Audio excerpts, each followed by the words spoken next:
Is snogging okay? Sim, is snogging alright? Snog my wife all the time. It's fine. If you're married. If you're married.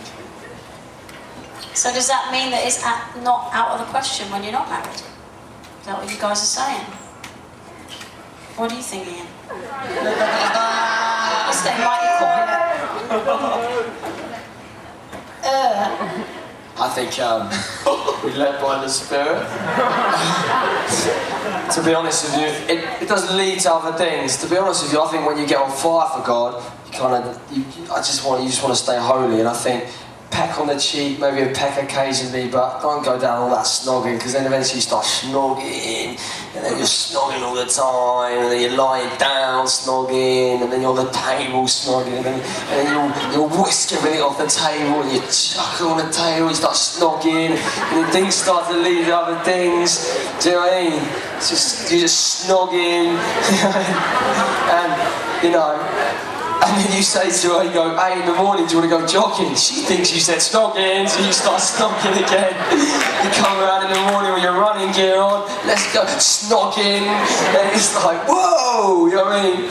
You know, your tongue gets really big because it becomes really muscly because you keep snogging. So, snogging. There's actually a chemical reaction in your body when you kiss somebody passionately. It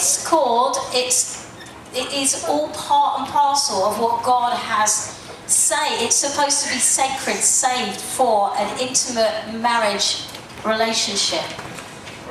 Kissing is a very, extremely intimate thing.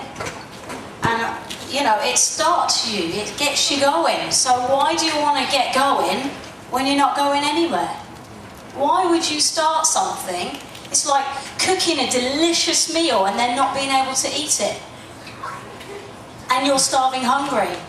That's madness. Why would you just cook a gorgeous meal that you cannot eat? Ooh. Yeah. Ooh. So you can smell it. Yeah. But the thing is the Bible says to flee from temptation. It doesn't say to set yourself up. You know, it's the enemy that sets the snare for you. The Lord takes you away from temptation. My advice to you is get to know somebody at the right time, be friends, watch them from a distance. I wouldn't want to get immediately into a relationship with somebody I don't even know. The world is mad. They start dating and they don't even know each other. So watch them from a distance. What do they do when things go wrong in their lives? You know? Those are the sort of things I would be looking out for. So how do I talk to the opposite sex? I'll do that one. Hey. So, yeah, I see you at church. I see you doing your thing in the back. I was just wondering, you know, maybe me and you, we could go maybe do some snogging. I'm joking. Okay. That is not. I just wanted to do that. I'm not going to answer that. You just talk to them like a sister. Someone else will answer it.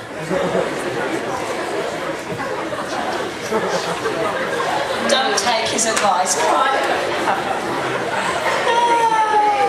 I would say on that one, I would say just be normal. I mean, don't make it into a difficult thing.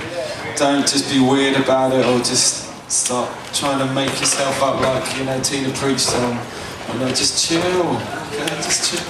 It's good to have relationships with people of the opposite sex as well. It's not something we should be afraid of. If you're pure of heart, these things aren't an issue. That's right. Yeah. They're bodies. Just bodies, it's good. What do you do, though, if you like someone who doesn't like you back? And how can you just stop liking them? You know, if you've really got those desires, and you really, really like somebody, but they're always giving you the cold shoulder, how can you deal with that? Well, you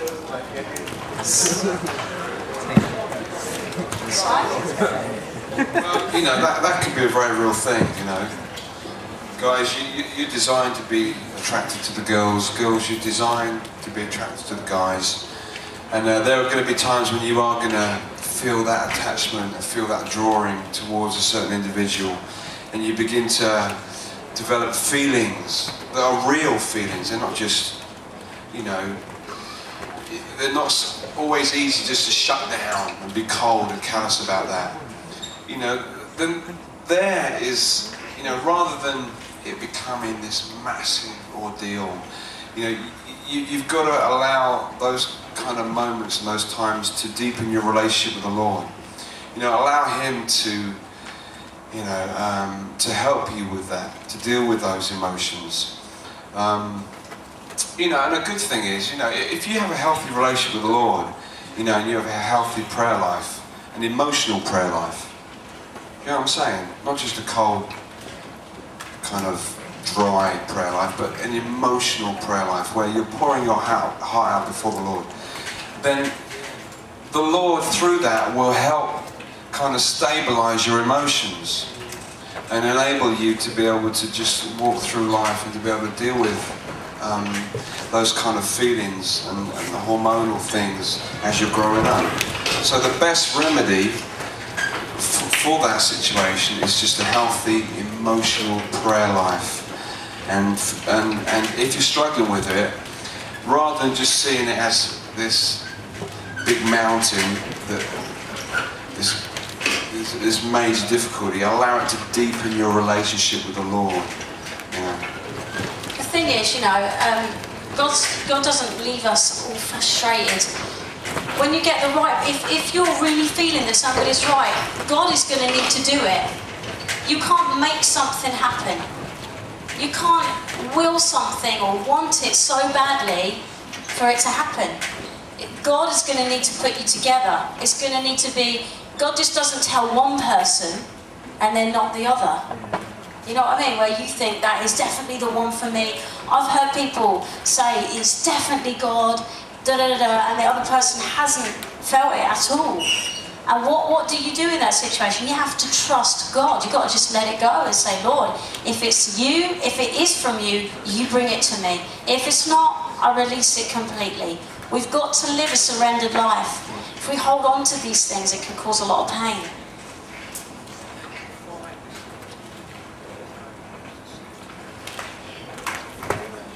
Simon's just saying that, you know, if you do go through hard times like this, you know, I'm sure that God will give you somebody that you can connect with and talk to about and get prayer on some of these matters, some help.